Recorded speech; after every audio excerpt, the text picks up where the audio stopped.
Good morning. अब देखो कि हम जो आज पढ़ रहे हैं वो गुलाम का नियम था। ओके, तो गुलाम के नियम में कोई डाउट है तो पूछ लीजिएगा भाई। ये गुलाम के नियम का डाउट नहीं है, उसके बारे में अभी आपको बता दूंगा। गुलाम के नियम से संबंधित कोई है सवाल किसी का? नहीं। तो चलो, इसका आपके सवाल का उत्तर दे देता हूँ। जो एक वैकेंसी नहीं आई, ये यूपी मेट्रो की ना। यूपी मेट्रो में ऐसा है कि जो 100 नंबर का पेपर होगा, 75 नंबर की थ्योरी है, 25 नंबर की नॉन टेक है, 25 नंबर में 5 नंबर की रीजनिंग है, 5 नंबर की मैथ है, 5 नंबर की इंग्लिश है, 10 नंबर की जीके है। उस जीके में 10 नंबर में 5 नंबर तो जो फिजिक्स वो है, हिस्ट्री, ज्योग्राफी, पॉलिटी वगैरह, पूरी जीके का 5 सवाल, और 5 सवाल है करंट अफेयर का। तो ये है उसका वर्गीकरण। और इस यूपी मेट्रो वाले में मेरा ये मानना है खुद का कि इसमें वो बच्चा सेलेक्ट हो सकता है जिसने पहले से थ्योरी पढ़ रखी हो। अब शुरू होके थ्योरी पढ़कर मई में एग्जाम है, 14 मई को, 2 महीने के भीतर भीतर इस बड़ी लड़ाई में पार पाना थोड़ा मुश्किल होता है। जिसके पहले थ्योरी पढ़ी हुई है वो रिवाइज मार के, इसमें जो जीतेगा कौन सा? जिसकी थ्योरी अच्छी है। सिंपल बात है, इसमें कौन जीतेगा? जिसकी थ्योरी अच्छी है, और तो कोई दूसरा है नहीं ना। मामला 100 में से 75 नंबर की थ्योरी है, बाकी सारे सब्जेक्ट 5-5 नंबर के हैं, तो ऑब्वियसली बात है सबको थ्योरी है। तो ये मामला है। और वैसे है तो आपको तो कुछ अलग से पढ़ना नहीं, जो आप पढ़ रहे हो सिलेबस में तो वही है, नया तो कुछ है नहीं। नया है इंग्लिश, वो इंग्लिश आप वैसे भी नहीं पढ़ते हो। नहीं तो इंग्लिश ही है, वो वैसे भी नहीं पढ़ते। बाकी नया तो कुछ है नहीं, तो वैसे कोई सिलेबस को लेके कोई तनाव है नहीं। किधर किधर? हाँ।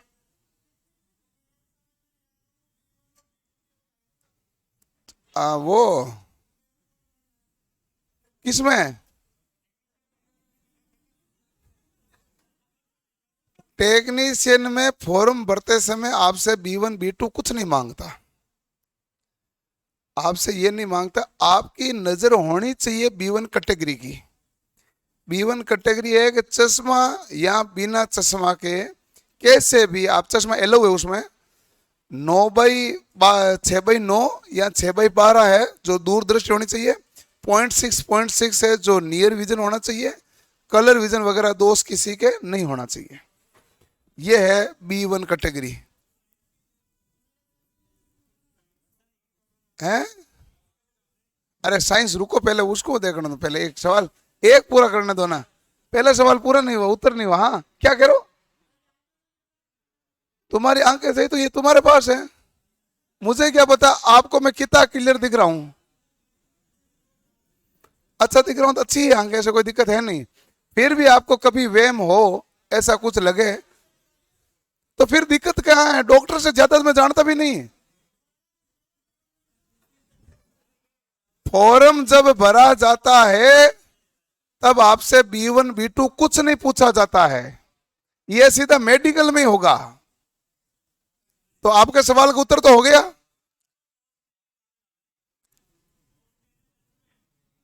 वो तो B1 B2 मांग रहा है ना, पोस्ट का मांग रहा है। मेडिकल में B1 B2 तो कुछ है नहीं ना। फॉर्म कहां से डाले, मैंने आपको तरीका तो बताया था। आपकी ट्रेड कौन सी है? इलेक्ट्रीशियन। मेरे हिसाब से इलेक्ट्रीशियन वालों के लिए देखो, यहां राजस्थान ठीक है। दूसरा जो मुझे ठीक दिखा वो है चेन्नई। आपको पूछे तो मैं ऑप्शन नहीं बताऊंगा ना। तीसरा इलेक्ट्रीशियन वाला देखोगे तो भुवनेश्वर ठीक है, बट भुवनेश्वर के बारे में एक बात बता दूं, वहां पर यूपी और बिहार वाले भी बहुत ज्यादा फॉर्म भरेंगे। अजमेर में यूपी और बिहार वाले फॉर्म नहीं भरेंगे, यहाँ राजस्थान वाले फॉर्म भरेंगे। यूपी में यूपी वाले भरेंगे, बिहार में बिहार वाले भरेंगे, राजस्थान में राजस्थान वाले भरेंगे। ये इधर उधर कहीं नहीं जाते, इन तीनों आपस में बाउंड्री क्रॉस नहीं करते हैं, ये सब मिलके आगे वाली बाउंड्री पर अटैक करते हैं। तो राजस्थान वालों का ज्यादातर झुकाव रहता है अहमदाबाद की तरफ, यूपी और बिहार वालों का झुकाव रहता है बिलासपुर की तरफ, ये जो आरआरबी कोलकाता मालदा वगैरह उसके तरफ, गुवाहाटी की तरफ बिहार वालों को नजदीक ही पड़ता है, अहमदाबाद ज्यादा दूर पड़ता है, तो उनका झुकाव उधर रहता है। बिलासपुर की तरफ सबका झुकाव है। सिकंदराबाद तीनों का झुकाव बराबर है। चेन्नई की तरफ जो झुकाव है थोड़ा सा ठीक है, ज्यादातर राजस्थान का रहता है। हाँ,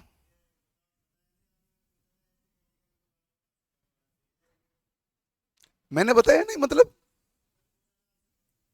कब मैंने आपको कुछ तो बोला होगा। हाँ, फिर आपने कुछ देख के लाए होंगे।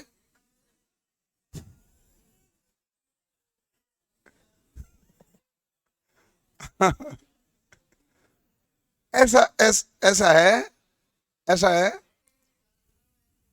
अरे वो समझ गए मैं आपकी बात। मैंने आपको ये कहा था कि मैंने आपको आपके इलेक्ट्रीशियन वालों को लिखा था पोस्ट नंबर क्या है,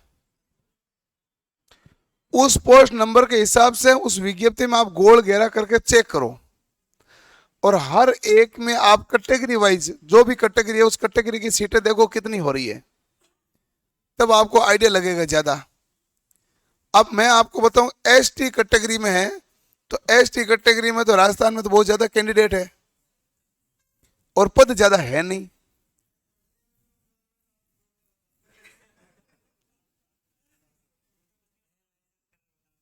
देखो दूर के लिए तो साउथ इंडिया ही है जहां कट ऑफ हमेशा टेक्नीशियन की कम रही है।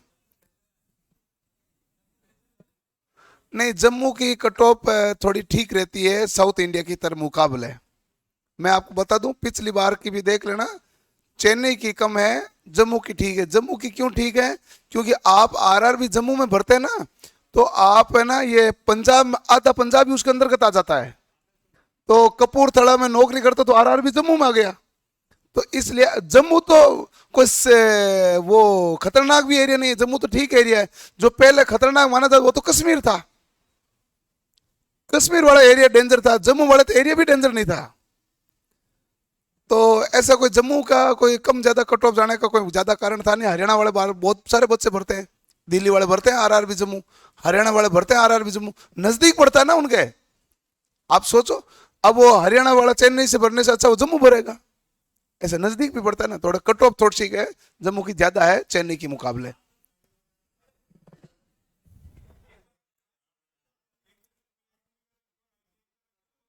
क्या क्या कह रहे हो? हाँ, फर्स्ट के लिए थर्ड के लिए दोनों के लिए एक ही आरआरबी में दोनों आपके प्रेफरेंस ऑर्डर में आ जाएगा। एक दिन होगी नहीं ना, इतना तो उनको पता है, सिलेबस अलग अलग दिया उन्होंने। टेक्नीशियन ग्रेड फर्स्ट का ग्रेड थर्ड का सिलेबस अलग अलग दिन रखेंगे वो। तुम्हारा अलग केस है इसका, टेक्नीशियन ग्रेड फर्स्ट का टेक्नीशियन ग्रेड थर्ड का दोनों की परीक्षा अलग अलग दिन होगी। आपका तो उत्तर हो गया। आप बताओ क्या सवाल है? साइंस 40 नंबर की, फिजिक्स केमिस्ट्री बायोलॉजी। डिप्लोमा वालों का पहले क्लियर था, क्या क्लियर नहीं था? इलेक्ट्रिकल वाले नहीं भर सकते टेक्नीशियन ग्रेड फर्स्ट में। और कोई सवाल? तू चेन्नई से भरता है भले।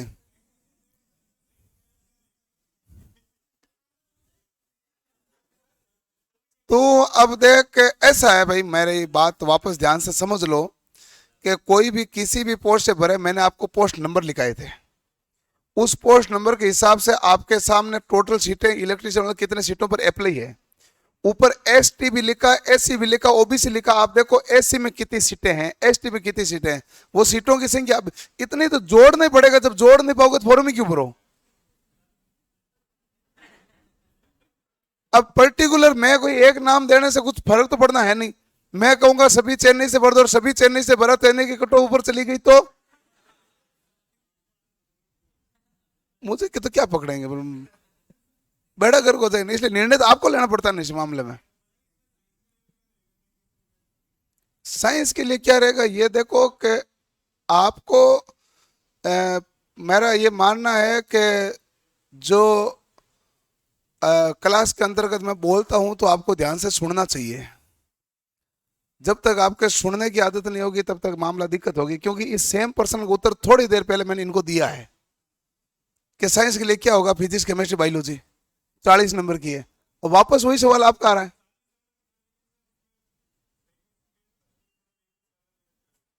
आपने तो थर्ड का पूछा ना, थर्ड का तो बता दिया अभी। अब एक केवल सवाल है फर्स्ट का, आप कंफ्यूज मत हो खुद पहले। आप टेक्नीशियन दो, एक ग्रेड फर्स्ट एक ग्रेड थर्ड, आप किसका सवाल पूछना चाहते हो? टेक्नीशियन ग्रेड थर्ड का उत्तर मैंने थोड़ी देर पहले दिया था आपके क्लास में कि 40 नंबर की आएगी फिजिक्स केमिस्ट्री बायोलॉजी। ये तो हो गया ग्रेड थर्ड का। अब सवाल क्या है ग्रेड फर्स्ट का, उसकी पूरी अलग है, उसमें है बुनियादी विज्ञान नाम जो लिखा है, उसका सिलेबस कंप्लीट अलग है। 11वीं 12वीं की फिजिक्स प्लस टेक्निकल के सब्जेक्ट है। क्या नहीं है? नहीं है।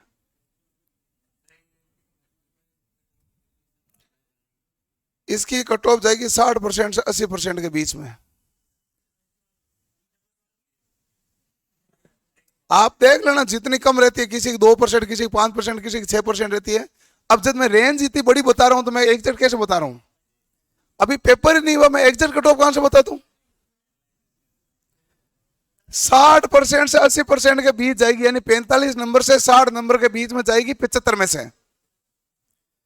अब पेपर यदि टफ आया तो कट ऑफ 45 नंबर जाएगी, पेपर आसान है तो कट ऑफ 60 नंबर चली जाएगी। वो तो पेपर पर डिपेंड करेगा पेपर कैसा आया। कोई पहले कैसे बता दे इतना पूरा? वो तो पेपर आएगा तब पता चलेगा। जैसे आपको पूछे जूनियर अकाउंटेंट की कट ऑफ क्या जाएगी, वो आप बच्चे कह रहे हैं जो सेकंड पेपर में पास हो रहा है वो पास है, ये हुआ ना पेपर। तो ऐसा है कि डिपेंड करता है पेपर होने पर। कट ऑफ पहले कौन बता सकता है? किसका? हाँ तो जूनियर अकाउंटेंट का पेपर सेकंड टफ हुआ ना। जो कह रहे हैं कि सेकंड पेपर पास हो रहे हैं उनके पास होने की संभावना काफी ज्यादा है। सेकंड पेपर में 40% लाना पड़ रहा है ना, वो 40% आ रहे हैं, उनके पास होने की संभावना बहुत ज्यादा है, क्योंकि ये कह रहे हैं कि उस पेपर में वही हरकत हुई है जो कंप्यूटर अनुदेशक में हुई है। मेरा 6 क्यों, मेरा 7 और 8 दोनों भी काम करते हैं। 6 सेंस क्यों नहीं काम करेगा? 6 सेंस हर एक व्यक्ति का काम करता है कि नहीं है? क्या होता है 6 सेंस, आप बताओ। 6 सेंस ऐसा नहीं होता है।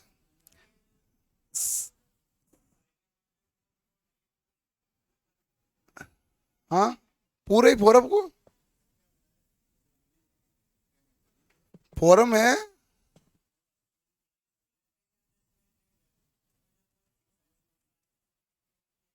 सारे सारे चूज करो भाई, हर एक पोस्ट की अलग अलग कट ऑफ जाती है। अपन तो जिसमें पास उसमें पास ही होना नहीं चाहिए ना। उससे क्या फर्क पड़ा, पहले ज्यादा कुछ भी हो। मान लो एक भर्ती आई है, तुम आईएएस का परीक्षा देने जा रहे हो, आईएएस में सीटें 15 और आईएफएस में सीटें 500, तो बताओ ऊपर कौन सा भरेगा, आईएएस क्या आईएफएस? आईएएस भरेगा। इसका मतलब क्या होता है कि प्रीफरेंस का मतलब तो ये होता है कि आपको कौन सी जॉब अच्छी चाहिए। ज्यादा नंबर आने पर मुझे ये दे देना, कम नंबर आए ये तो आप दोगे ही दोगे। तो प्रीफरेंस में सीटों की संख्या से क्या संबंध है?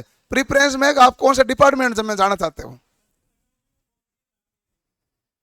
कट ऑफ पोस्ट के हिसाब से होती है, हर एक पोस्ट की कट ऑफ होती है ना। मैं ऐसा है कि संडे को एक ई मित्र वालों को 2 को लेके बैठ जाऊंगा, आप आ जाना।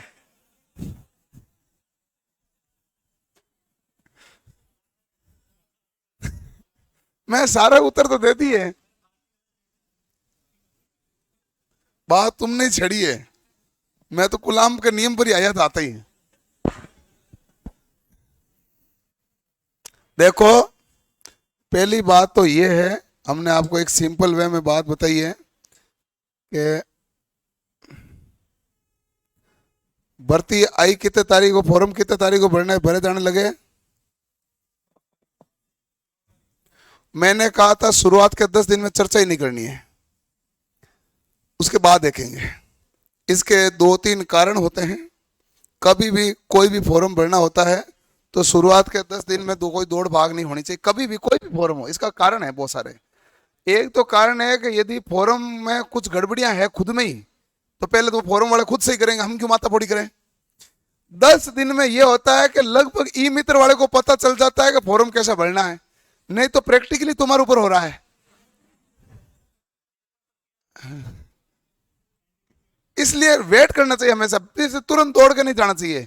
बाकी बात है, आपने लोको पायलट का फॉर्म भरा है, अब टेक्नीशियन का फॉर्म भरोगे तो आपके पास चीजें तो सारी है, चीजें तो सारी पड़ी है ना। फोटो आपके पास पड़ी है, साइन आपका किया हुआ पड़ा है, जो जाति प्रमाण पत्र है वो आपके पास है, सब कुछ तो है आपके पास, आधार कार्ड है, कोई ऐसा तो कुछ नया डॉक्यूमेंट बनवाना है नहीं। तो दौड़ भाग किस चीज की, नहीं तो कोई दौड़ भाग है नहीं। 10 दिन में सबसे इंपॉर्टेंट बात है कि ई मित्र वाला फॉर्म भरना सीख जाता है। और ये मैं रियल बात बताऊं, आप शायद तक सभी ई मित्र वालों को जानते नहीं होंगे। जैसे टेक्नीशियन का फॉर्म आया, मान लो लोको पायलट फॉर्म है, तो उस व्यक्ति के भी तो जिंदगी में पहली बार आया फॉर्म वो। आप कह रहे ये तो जानता होगा, तो उसने कौन सा भरा, लोको पायलट ने परीक्षा 6 साल बाद ले रहा है, वो कोई बार बार तो ले नहीं रहा। और 6 साल बाद फॉर्म का तरीका उसने चेंज किया है, तो उसके सामने पहली बार ही आया। जब वो 2-4 जनों के फॉर्म भरेगा तो एकदम परफेक्ट हो जाएगा, फिर खट खट खट खट एकदम सही से भर देगा, तो आपकी गड़बड़ियां नहीं होगी। नहीं तो आपके ऊपर क्यों प्रैक्टिकल करो। और ये मैं तो सावधानी की बात बता रहा हूं, इस परीक्षा की नहीं, किसी भी भर्ती की पहली बार फॉर्म भरते ही अपने को नहीं भरवाना होता है कि नहीं है। क्या बताएं। सिक्स सेंस, सिक्स सेंस पहली बात है कि इसकी डेफिनेशन क्या होती है। सिक्स सेंस की डेफिनेशन क्या होती है। सिक्स सेंस की डेफिनेशन होती है जिसके बारे में आपको पहले से थोड़ा बहुत पता लगने लगता है। तो पता लगने का कारण क्या होता है, एक तो है कि आप उस फील्ड से हो ही नहीं और आपको पता लगता है, तो वो तो कोई सिक्स सेंस अलग लेवल का जिसकी बात करो। जैसे मैं आपको बात करूं तो बता क्या लगता है तुझे, नीट की कट ऑफ क्या जाएगी।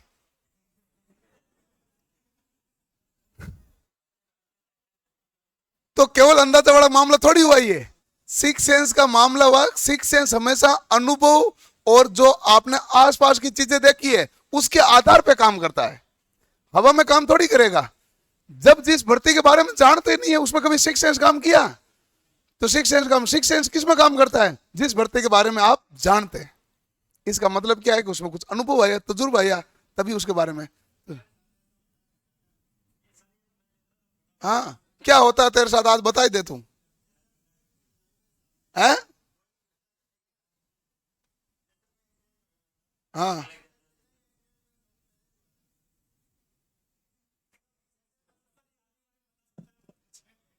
Okay okay. तो जैसे मैं आपके सामने आज आया हूं, तो इसका मतलब है कि आपको ऐसे, जैसे मैंने मुझे देखा, आपको लगा कि इन्होंने गुलाम का नियम पहले भी पढ़ाया था।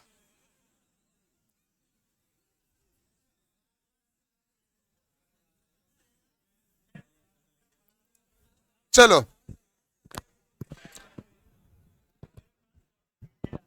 ऐसा है, बात ठीक है। हम गुलाम का नियम पढ़े थे, हमने गुलाम का नियम वैसे तो पूरा पढ़ लिया था। एक बात बाकी रही थी, गुलाम के नियम की सीमाएं। गुलाम की नियम की सीमाएं क्या होती है, लिमिटेशंस क्या होती है।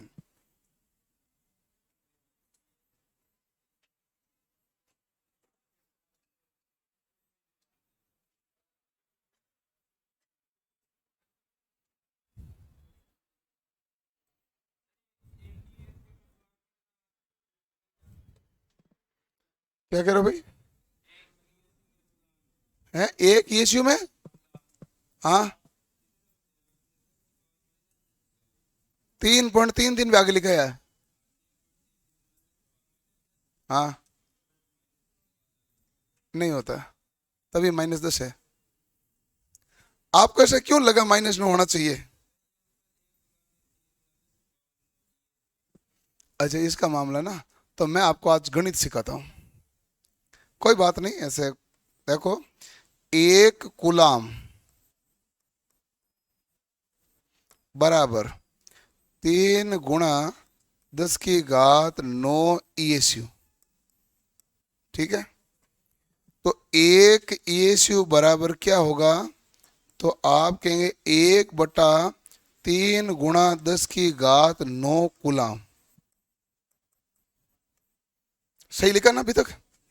मैं गणित इस बता रहा हूँ ना, गणित क्या है इसकी। अब देखो कि एक में मैंने दिया 3 का भाग, तो 0.333 इंटू 10⁻⁻⁹ कूलाम, ये भी सही है। और इसको सरल किया तो 3.33 इंटू 10⁻⁻10 कूलाम हो गया। ये तो सिंपल क्या है, गणित है। आपने भाग दिया, नहीं बैठे बैठे 9 और -9 ही करते रहे। -9 होगा तो ये 0.33 आएगा कि नहीं आएगा? 1/3 का भाग दो, 0.33 आएगा। मैंने 3.33 लिखा तो क्या बन गया, 10⁻⁻10। ऐसा है।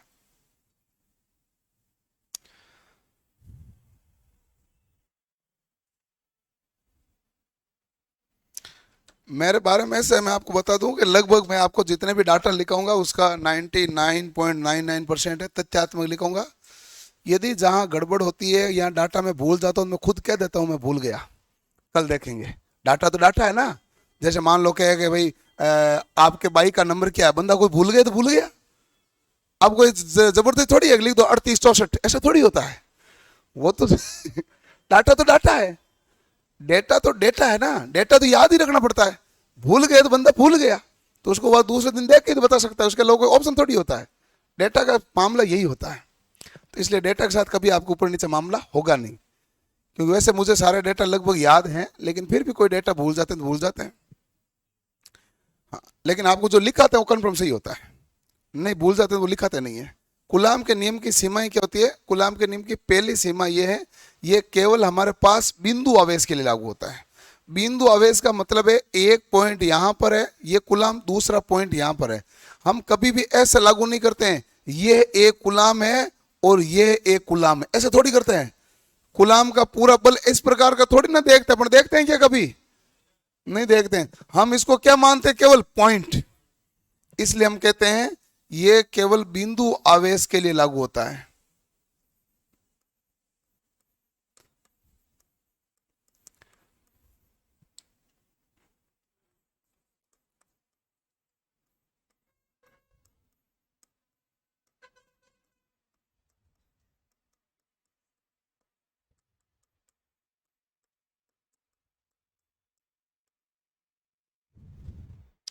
ये हमारे पास किसके लिए लागू होगा भाई? बिंदु आवेश का।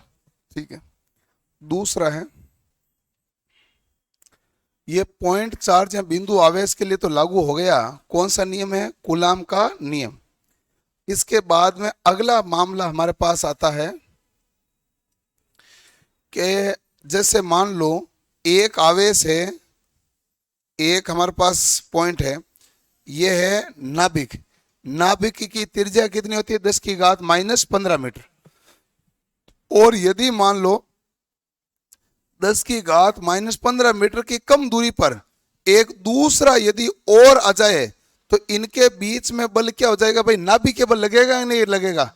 एक ही नाभिक के क्षेत्र में कोई दूसरा आवेश आ गया, तो नाभिक के अंदर आवेश आ गए तो कौन सा बल लगेगा? नाभिक के बल। और नाभिक की त्रिज्या क्या होती है? 10⁻⁻15 मीटर। यानी कि जब दो आवेशों के बीच की दूरी 10⁻⁻15 मीटर से कम है, तो पहले वाले नाभिक के अंदर दूसरा नाभिक भी आ गया है। तो इनके कारण इनके बीच में कौन सा बल लगेगा? नाभिक के बल। और नाभिक के बल लगेगा तो कूलाम का नियम कार्य नहीं करेगा।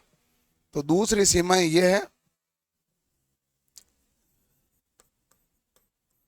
यदि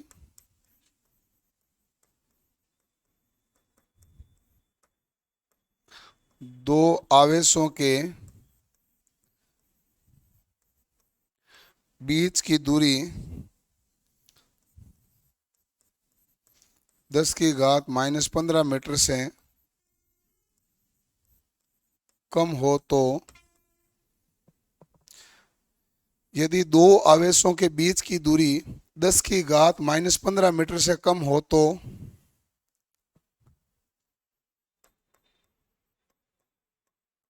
नाभिक के बल के कारण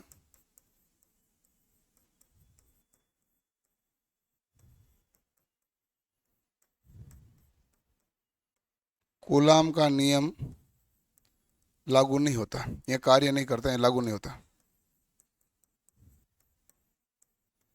और तीसरा है, कूलाम का नियम होता ना, किसी कण के आवेश पर डिपेंड करता है, किसी मतलब जो आवेश है तो उस आवेश के द्रव्यमान और आकार पर निर्भर नहीं करता। यह है आवेश के द्रव्यमान व आकार पर निर्भर नहीं करता।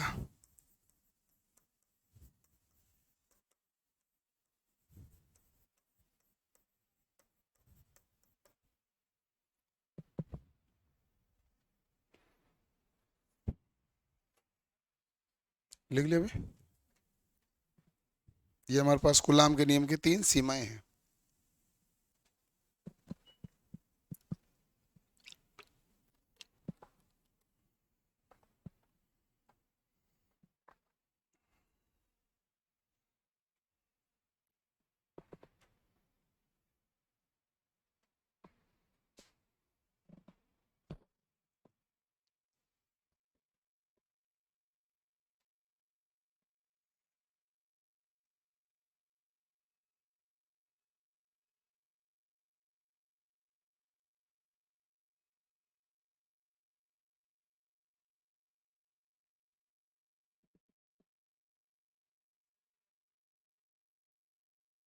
इलेक्ट्रॉन की त्रिज्या हमारे पास नहीं है, ये नाभिक की त्रिज्या है।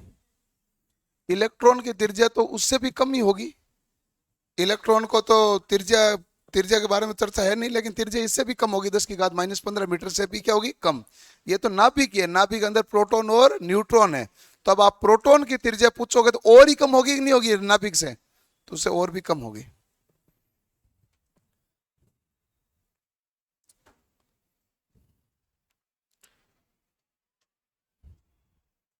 लिख लिया भाई, ठीक है। इसके बाद एक आता है हमारे पास गॉस का नियम कह दो या गाउस का नियम। सामान्यतः तो अपनी आईटीआई की किताब में तो यह है नहीं, बट परीक्षा के अंतर्गत ये पूछा गया है, तो इसको देख लेते हैं कि गाउस का नियम या गॉस का नियम क्या होता है। ये हमारे पास 4 पॉइंट्स है जो इंपॉर्टेंट है। पहला तो ये कहता है, यह बिंदु आवेश के लिए लागू होता है। किसके लिए लागू होता है भाई, बिंदु आवेश के लिए लागू। ठीक है भाई, पहला मामला तो क्लियर हुआ। ये किसके लिए लागू होगा, बिंदु आवेश के लिए। दूसरा ये है, ये क्या होगा भाई,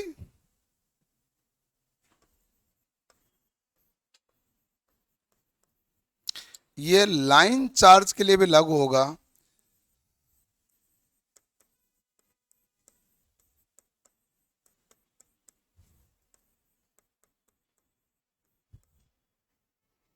ये लाइन चार्ज के लिए लागू होगा।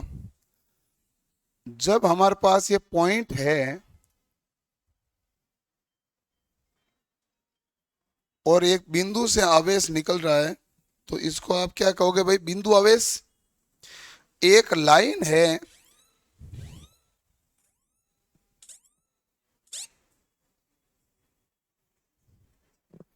ये हमारे पास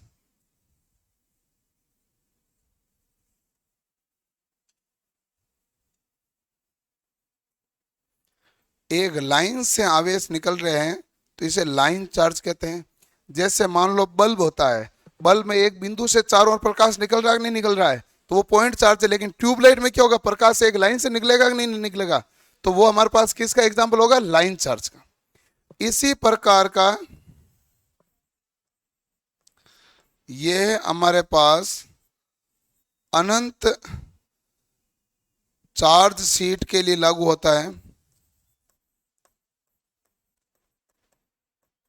इसका मतलब होता है, जैसे क्रिकेट का स्टेडियम होता है और उसमें रात को मैच होता है, तो जो लाइट है इस प्रकार चालू होती है कि पूरे मैदान में रोशनी बराबर है। एक तरफ ज्यादा रोशनी और एक तरफ कम रोशनी है तो क्या होगा कि छाया पड़ेगी, और छाया पड़ेगी तो बॉल दिखेगी नहीं एकदम से, जिसके कारण चौका जा सकता है या बॉल नहीं होने दिखने के कारण मिस हो सकती है फील्डिंग भी। तो इसलिए सभी जगह रोशनी क्या रखी जाती है, बराबर। उसे कहते हैं इनफाइनाइट चार्ज शीट के रूप में कार्य करना। सूर्य इसी के कॉन्सेप्ट पर कार्य करता है। सूर्य से जो प्रकाश की किरणें आती है वो सभी जगह क्या आती है, बराबर। तो सूर्य क्या हो गया, तो सूर्य एक इनफाइनाइट शीट के रूप में कार्य कर रहा है। तो ये भी एक अनंत चार्ज के शीट के रूप में कार्य करेगा। यानी कि किसी शीट पर आवेश का कुल मान क्या है भाई, हमारे पास प्रत्येक जगह पर समान है। एक चौथा है जो केवल नाम आपको याद रखना पड़ेगा, यह गोलाकार सेल के लिए लागू होता है। यह नाम आपको ध्यान रखना पड़ेगा, यह गोलाकार सेल के लिए लागू।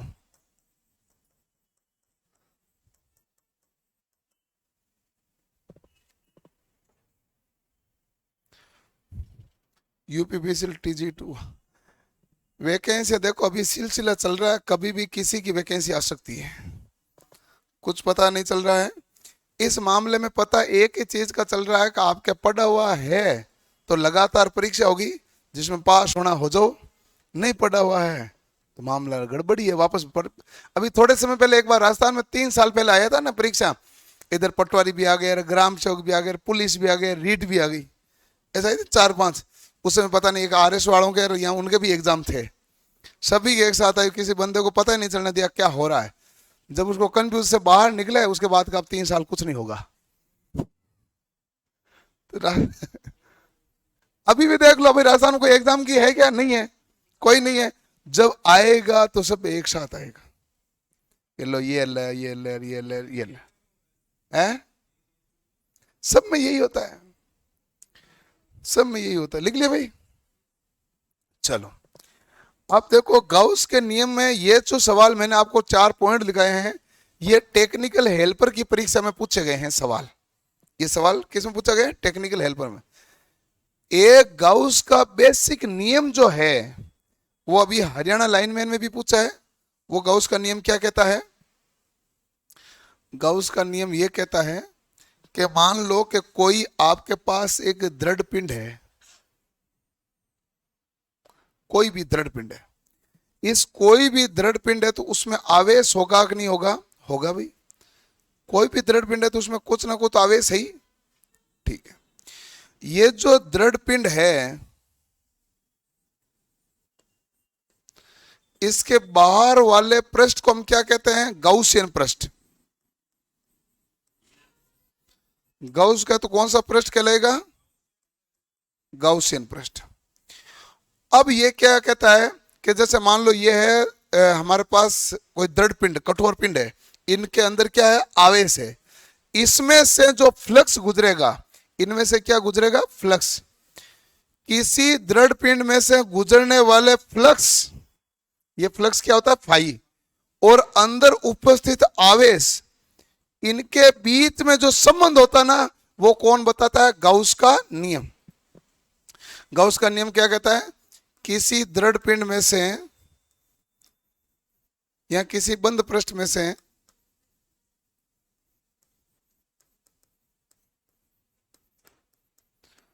गुजरने वाले फ्लक्स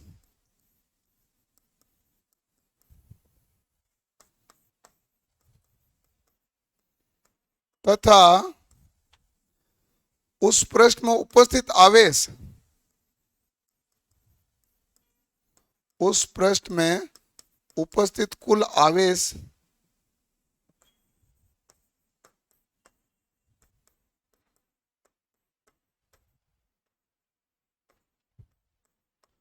आवेश के बीच क्या होता है भाई, संबंध स्थापित है। यह है गाउसियन पृष्ठ। गाउसियन पृष्ठ क्या कहता है, कोई बंद पृष्ठ है, बंद पृष्ठ में से फ्लक्स गुजर रहा है और इसके अंदर जो आवेश उपस्थित है, तो गुजरने वाले फ्लक्स और इसके अंदर उपस्थित आवेश, इनके बीच में जो संबंध है ना, वो संबंध हमारे पास क्या कहलाएंगे, तो वो कहलाएंगे गाउसियन पृष्ठ। वो संबंध क्या कहलाएंगे, गाउसियन पृष्ठ।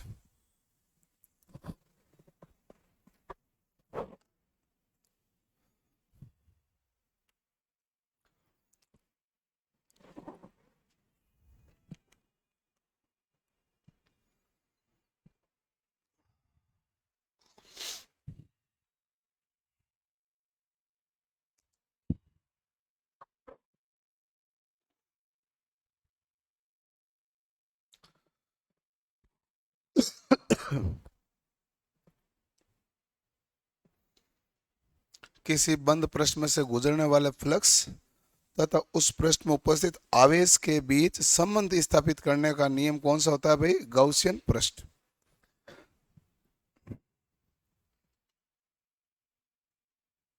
अब देखो इसको सिंपल करते हैं। तो इस संबंध स्थापित होगा तो इसका मतलब फ्लक्स है जो हमारे पास अंदर उपस्थित कुल आवेश के क्या होगा भाई? समानुपाती। बताओ, जो गुजरने वाला फ्लक्स और अंदर उपस्थित आवेश के बीच संबंध स्थापित है कि नहीं है? है। कौन सा संबंध है? समानुपाती का। और फ्लक्स का कुल मान क्या होगा? तो आप कहेंगे क्यू इन बटा एप्सिलॉन। एप्सिलॉन के बारे में तो कल हमने देखा ही था।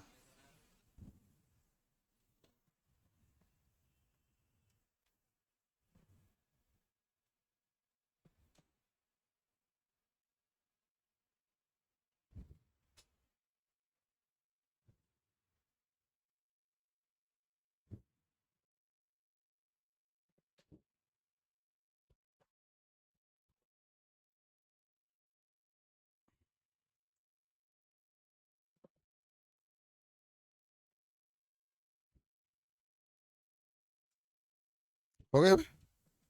तो ये आपने नियम पहली बार ही देखा होगा, थोड़ा सा ध्यान रखना। फाई बराबर Q in upon epsilon not, यानी कि फाई किसके समानुपाती है? आवेश के। फ्लक्स किसके समानुपाती है? आवेश के। ठीक है। फ्लक्स ये होता है जब किसी भी आवेश से निकलने वाली बल रेखाओं की संख्या, बल रेखाओं की संख्या ज्यादा होता है तो फ्लक्स क्या होता है? ज्यादा। बल रेखाओं की संख्या कम तो फ्लक्स कम। अगला हमारे पास है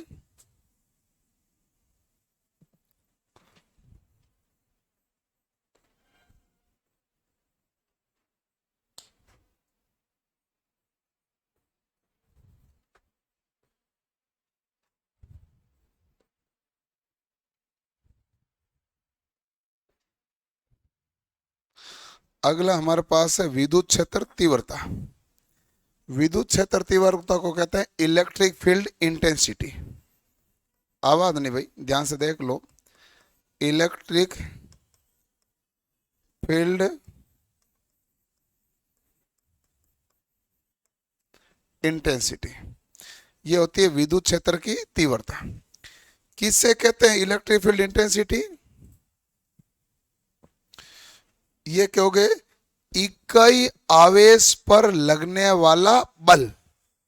एक कूलाम आवेश है और उस आवेश पर जो बल लगेगा वही विद्युत क्षेत्र की क्या कहलाता है? तीव्रता। तो डेफिनेशन इसकी यह है, इकाई आवेश पर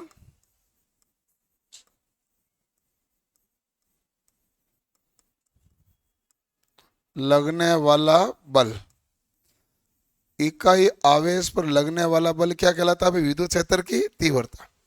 विद्युत क्षेत्र की तीव्रता का प्रतीक क्या होता है? ई। ई बराबर क्या हो गया भाई? एफ बटा क्यू। विद्युत क्षेत्र तीव्रता क्या होता है? ई। ई बराबर क्या होता है? एफ बटा क्यू। अब ये कंडीशन ये कह रहा है कि यदि क्यू का मान 1 तो ई किसके बराबर हुआ भाई? एफ के बराबर। यदि क्यू का मान 1 है तो ई किसके बराबर होगा? अब डेफिनेशन पढ़ो, इकाई आवेश यानी क्यू का मान कितना है? 1। तो जो बल है वही बल क्या हो गया? विद्युत क्षेत्र की तीव्रता। इकाई आवेश पर जो बल लगेगा वही विद्युत क्षेत्र की तीव्रता। यानी यदि आवेश का मान 1 कूलाम हो गया तो बल हमारे पास विद्युत क्षेत्र की तीव्रता के बराबर हो गया कि नहीं हो गया? यह कहलाता है। तो इकाई आवेश पर लगने वाला बल विद्युत क्षेत्र की तीव्रता। ठीक है। अब देखो ध्यान से, बल हमारे पास सदिश राशि है तो विद्युत क्षेत्र तीव्रता भी कौन सी राशि है? सदिश। ये भी हमारे पास कौन सी राशि होती है? सदिश। मात्रक पूछे क्या होता है तो बताइए, बल का मात्रक क्या होता है? न्यूटन। और क्यू का मात्रक क्या है? कूलाम। तो मात्रक क्या हो गया? न्यूटन प्रति कूलाम। तो विद्युत क्षेत्र की तीव्रता किसे कहेंगे? कि इकाई आवेश पर जो बल लगेगा, यानी 1 कूलाम आवेश पर जो बल लगेगा वही विद्युत क्षेत्र की क्या होती है? तीव्रता। एक कूलाम आवेश पर जो बल लगेगा वही विद्युत क्षेत्र की तीव्रता है। ठीक है, यानी यदि Q बराबर 1 है तो E किसके बराबर होगा भाई? F के बराबर। कौन सी राशि है? सदिश। मात्र क्या है? न्यूटन प्रति कूलाम।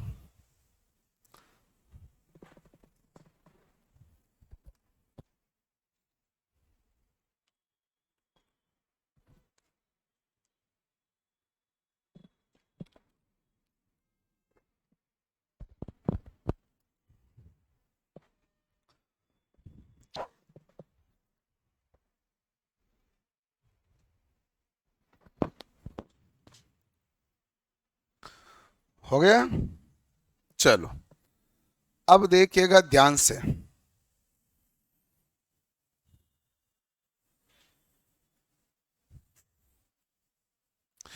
हमारे पास एक था आवेश का मान Q1। एक क्या मान था भाई? Q1। दूसरा आवेश क्या था? Q2। बीच में दूरी कितनी थी? R। तो बताओ बल क्या लगेगा? F बराबर K Q1 Q2 बटा R²। सही बात है। अब देखो,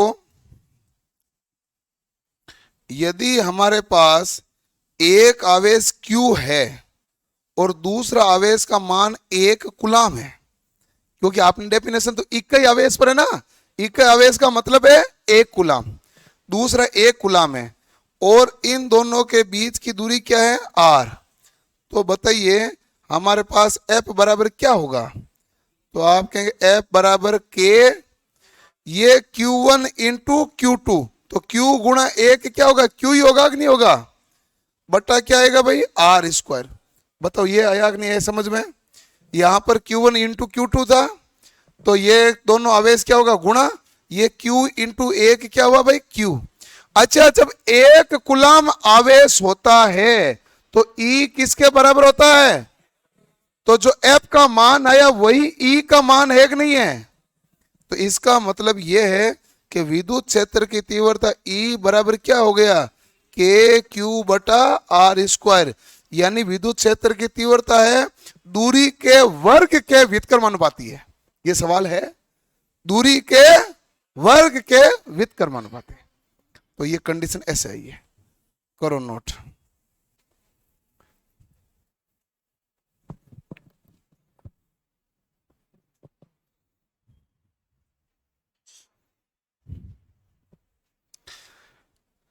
इसके बाद में हमारे पास जो परमाणु की संरचना के बारे में पढ़ना पड़ेगा। वैसे परमाणु की संरचना पढ़ने का आपने केमिस्ट्री में पढ़ा ही होगा, जिनकी केमिस्ट्री चली है पढ़ाएंगे ना।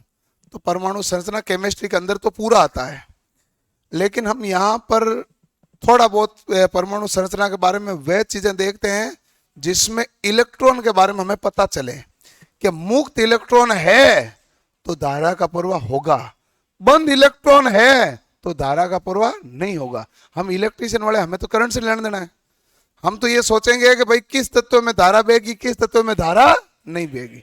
हमारा टारगेट तो वो है, इसलिए परमाणु संरचना के बारे में हमें अध्ययन करना पड़ता है। वैसे परमाणु तो एक अविभाज्य होता है, लेकिन उसके बाद में काफी सालों बाद पता चला कि परमाणु हमारे पास कौन सा होता है भाई? परमाणु है जो हमारे पास विभाज्य है। विभाजित होने का मतलब है कि इससे प्रोटॉन, इलेक्ट्रॉन और न्यूट्रॉन के रूप में अलग अलग विभाजन हुआ है।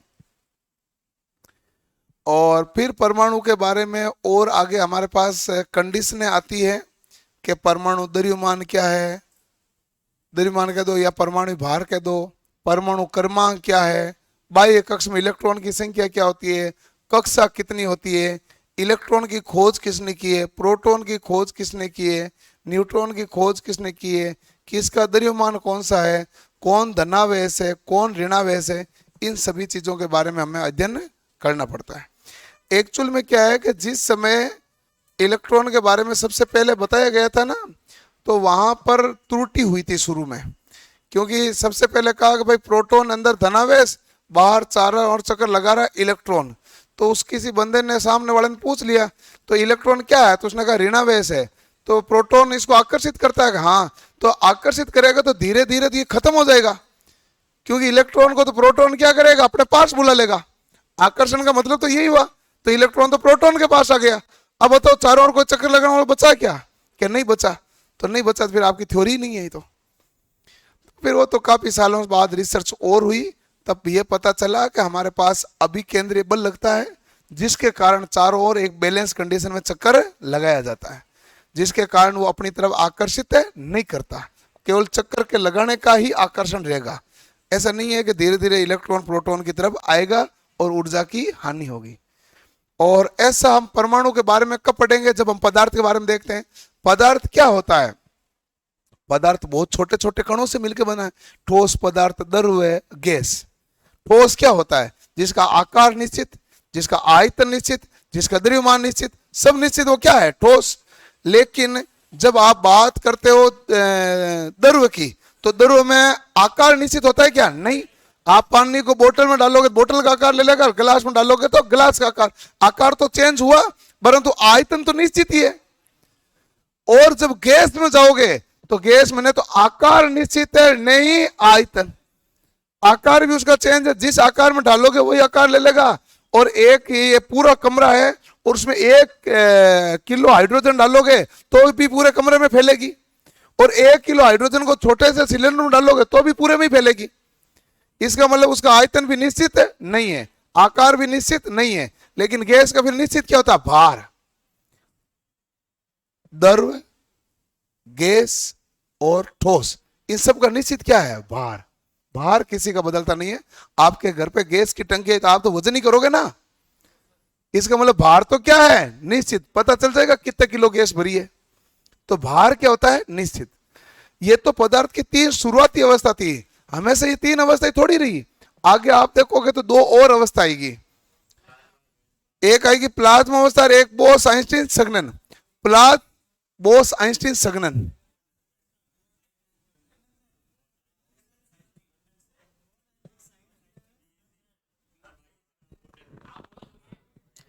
क्या कह रहे हो आप?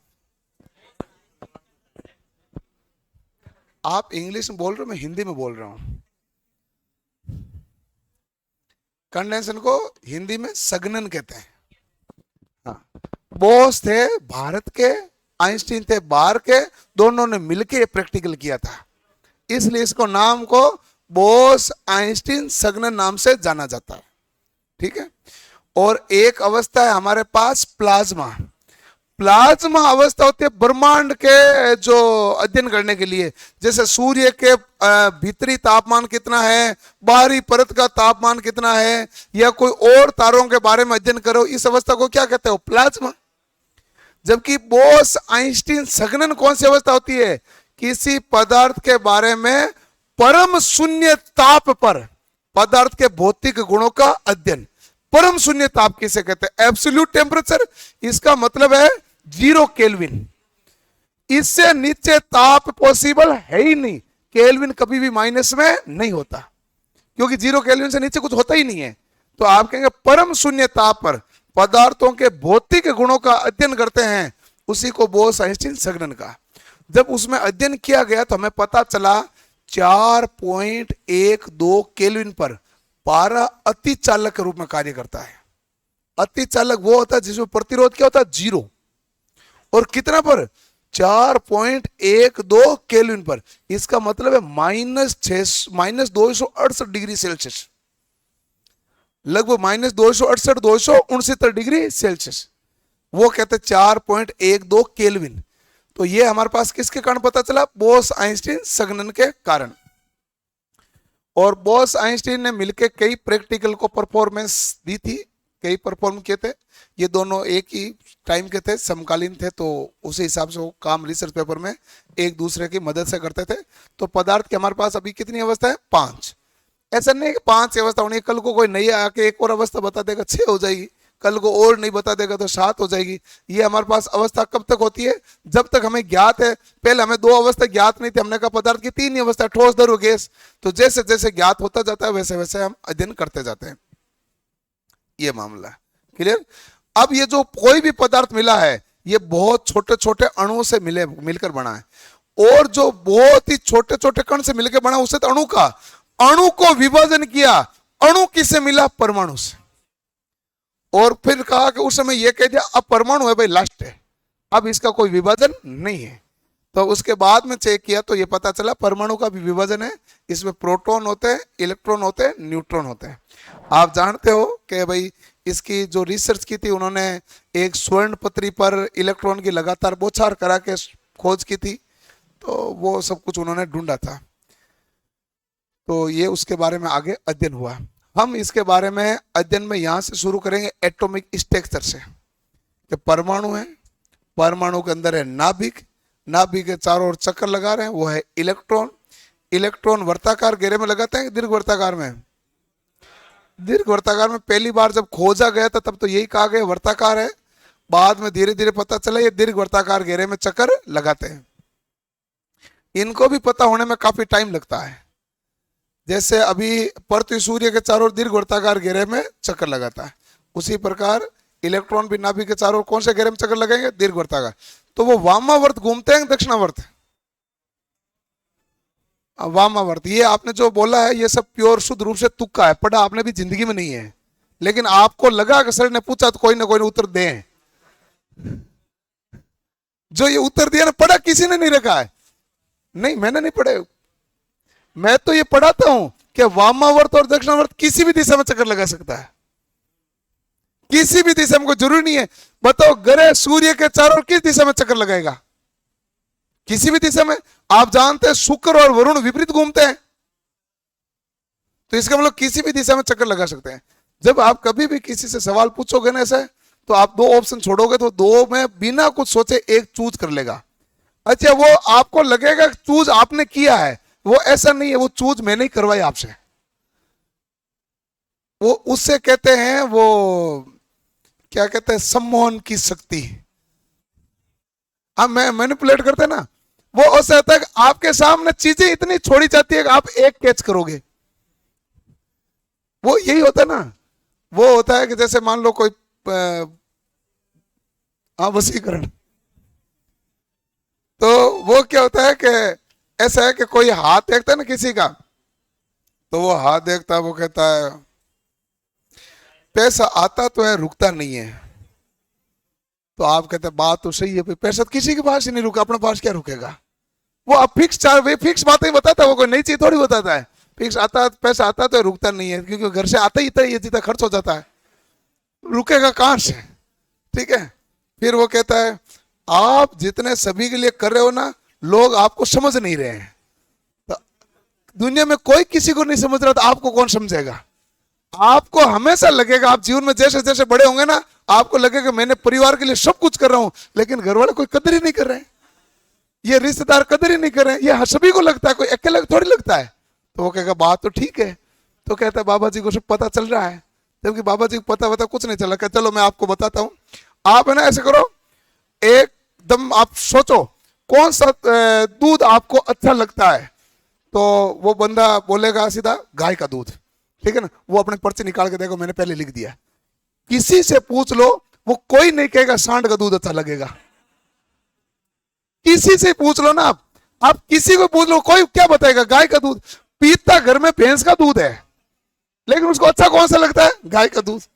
ये तो सभी को ही लगता है, इसमें नई चीज क्या है? आपको कहेगा पहले ना ऐसा करो, आप दिमाग में ना एक फूल के बारे में सोचो, बताओ कौन सा? के गुलाब का फूल। अब सारे ही सोचते वही है, कोई नया तो सोचता नहीं है। किसी के दिमाग में कोई गेंदा का फूल तो आता नहीं, उस समय आता ही नहीं। आपको इतनी सारी बातों के चारों ओर घुमाया जाता है कि आपके दिमाग आएगा ही उतना ही, उतने आता दिमाग में आप चाहोगे तो भी एक्स्ट्रा आएगा नहीं, और आप चाह भी नहीं सकते उस समय, क्योंकि आपके इर्द गिर्द चीजें डोट ही इतने बना के दिए जाते हैं कि आपको यहीं पे घूमना होता है दिमाग को। फिर आपको लगता है, इनको पता चलता है, फिर कहता है देखो कि हम आपके है ना ये जो गड़बड़ चल रही है इसका इलाज कर देंगे, ये इतने रुपए लगेंगे। तो आप अब वो इलाज कराना चाहेंगे, क्योंकि आपको पता चल गया कि इनको सब पता है। एक्चुअली ये कहानी है, हाईएस्ट कहानी ये है। आप जो भी वशीकरण वाले कर रहे हैं ना, हाईएस्ट कहानी आप साइंस में पढ़ेंगे तो साइंस की दृष्टि से ये कहता है, आपके सामने चीजें इतनी घुमाई जाती है, तो आपको है ना ऐसे ना मान लो ऐसे कुछ अलग अलग संकेत देंगे, हाँ, आपको ऐसे देंगे कि देखो कि जैसे मान लो एक है ताजमहल, एक है पेरिस में एफिल टावर, इस प्रकार के दो चार चीजों के आसपास चीजों को घुमा कर एक सवाल पूछेगा आपसे। आपको लगेगा सवाल का उत्तर आपने दिया है, वो आसपास की चीजें ऐसी पूछेगा कि तुम उत्तर यही दोगे। ये उसका होता है एक्सपर्टीज, यही तो होता है। ये आप पढ़ेंगे तो ये रियल साइंस है, जिससे होता है कि दिमाग का जो कुछ हिस्सा है आप अपने हिसाब से, सामने वाला अपने हिसाब से आपके दिमाग हिस्सा काम करवाएगा कभी भी। ये होता है, ये प्योर शुद्ध रूप से साइंस है जो काम करती है। ठीक है भाई, हैं हम पढ़ते हैं ना क्या, वही साइंस है। हम साइंस का अंश मात्र जानते हैं, दुनिया में सब कुछ साइंस ही है। मैं आपको एक सिंपल बताऊं, आंखों में जो काजल निकाल रहे हैं वो भी साइंस है। साइंस में जब तक उसका खंडन नहीं किया गया तब तक सही है। जब उसका कोई खंडन करेगा तो अगले को, मैंने उस दिन भी आपको यही बताया था, खंडन करने वाले को प्रमाण ज्यादा देना पड़ता है।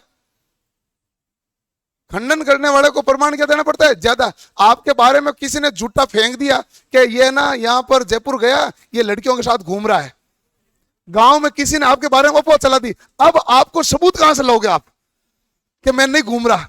तो अब आपको सबूत देने पड़ेंगे ज्यादा स्ट्रॉन्ग। वो कहेगा मेरे इस दोस्त से पूछो, उस दोस्त से पूछो, उस दोस्त से पूछो। किसी ने आपके बारे में गलत बात गांव में कह दी तो आपके लिए तो दिक्कत होगी कि नहीं होगी? अब उसका खंडन करना भारी पड़ता है, साइंस में यह कहता है।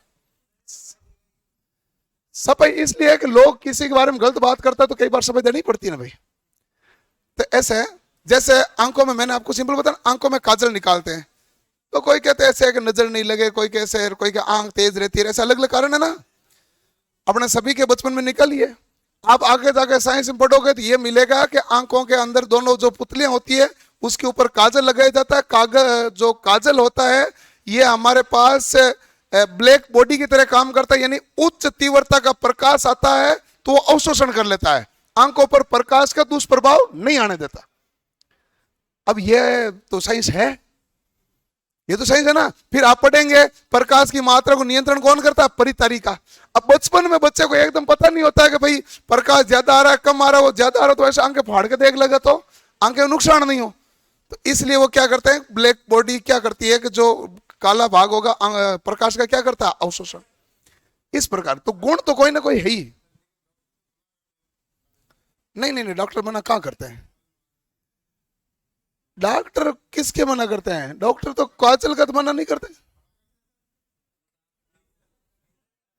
मुझे नहीं पता आपने कौन से डॉक्टर से हैं, मेरे तो बच्चे हुए, मुझे तो मना नहीं किए। आपके बच्चे अभी तक हुए नहीं है तो आपको क्यों मना किया है? डॉक्टर इसलिए मना करते हैं कि कोई हो सकता है मार्केट से जो काजल आता है उसमें कुछ केमिकल से बनाया जाता है, इसलिए मना करते हैं। हमारे गांव में घर में काजल पाड़ा जाता है घी का दिया जला के, तो उस काजल में कोई नुकसान होता नहीं, वो तो कुछ केमिकल से बना हो तो केमिकल के कारण मना करेगा ना, उसके कारण वो काजल को मना थोड़ी करे, वो तो केमिकल है जो दुष्प्रभाव कर सकता है। और अपने गांव में तो काजल बनाया जाता है, छोटे बच्चे के लिए तो काजल बनाते हैं, जब वो बड़ा हो जाता है तब वो डायरेक्ट लगा देते हैं। फिर छोटे बच्चे के डायरेक्ट वाला लगाते भी नहीं, ज्यादा काजल बनाते ज्यादा है। तो ऐसा है, है?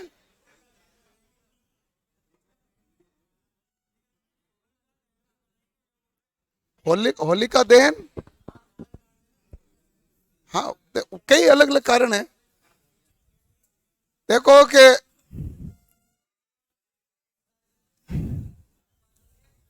क्या हुआ,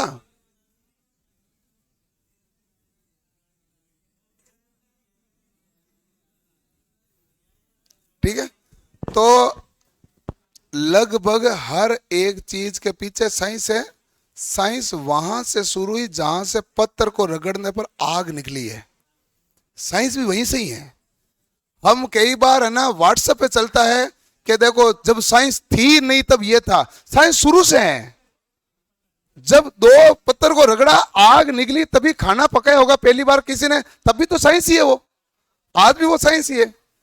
जो क्रिया बार बार वापस पुनरावृत्ति कर सकता है, कोई भी कर सकता है, उसी तरीके से कर सकता है, सारी चीज साइंस होती है। हाँ सर्जरी होगी, ठीक है भाई।